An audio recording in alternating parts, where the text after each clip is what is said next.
Well, we are on the back end of this evening's round of severe weather, looking at a line, or at least a broken line of thunderstorms, gradually pressing south toward I-44, toward the Springfield area. In fact, looking at this line, it's actually kind of a line of clusters of thunderstorms. We have a little bit in the Lebanon area. We have a bigger cluster of thunderstorm activity here in Dallas County that's currently severe warned, with a possibility of maybe some hail or wind. That warning lasts for about another 12 minutes. Further west, we've also got some additional showers and thunderstorms that have been severe warned but aren't any longer. Now, looking at this cluster here over Dallas County, heavy rain, lots of lightning to be sure, maybe some pockets of small hail in there. Not really seeing a signature for any strong winds. Good news there. Looking further west, you can see this next batch coming in across the Humansville area, Dunnigan, stretching west back across Kaplinger Mills. Looking at the hail, there may be a little pocket here where hail could be maybe upwards of penny size. That'd probably be about as big as it would be north of Stockton. Also looking at a couple little pockets of small hail to the east and southeast of Buffalo. And I think that that's where we are now with this evening storms. There's going to be heavy rain, there's going to be lightning, maybe some small hail, probably some gusty winds. The overall tornado threat is diminishing very, very quickly. Looks pretty limited from here on out because a lot of what you see right here really isn't positioned favorably.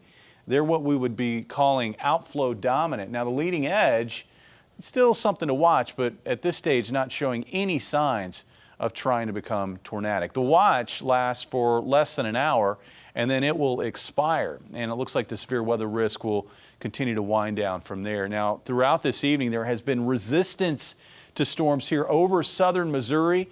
We had a bit more capping over southern Missouri. Also, the lift that was helping to generate storms along this cold front has passed us by. So there are things working in our favor that's helped to minimize the severe weather threat this evening. Storm Prediction Center has also diminished its outlook for severe weather. And notice how, if there is any additional severe weather, how those chances quickly fall off as storms approach the state line. So let's take a look at how this will evolve throughout the rest of the night. Again, broken line of storms approaching I-44. That's 11 o'clock in the evening. At that point, and probably even sooner than that, we may have some shower and thunderstorm activity here in Springfield. I did notice one shower starting to pop up in northern Greene County right along the outflow from storms to the north.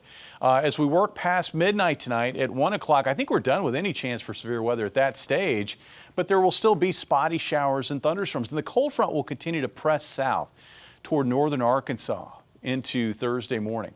And, you know, a lot of times once you're on the backside of the front, you're done with the rain. Not in this case. It looks like we will find our best rain chances on the backside of this front during the day on Thursday, especially as we work into Thursday afternoon and Thursday evening. It looks like we may find a band or bands of heavier showers and thunderstorms setting up in the area, and that could lead to some excessive rainfall. We'll have to watch out for some localized flooding potential. Also can't completely rule out a stronger storm that might produce some hail or some wind. Temperatures tonight dropping to 69. Highs tomorrow ranging from the upper 70s to around 80 north to low to mid 80s off to the south. Tomorrow night, dry air will work in. It'll knock that rain out of the area, and temperatures by morning are going to feel pretty good. Looks like upper 50s to the north, low to mid 60s to the south. And Friday also we'll notice less humidity in the air, not quite as warm as it was today.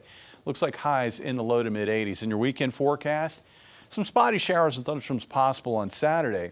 But we're going to be watching Sunday. It is the weekend, right, in the month of June, so there must be some severe weather around, and we could see some severe weather on Father's Day.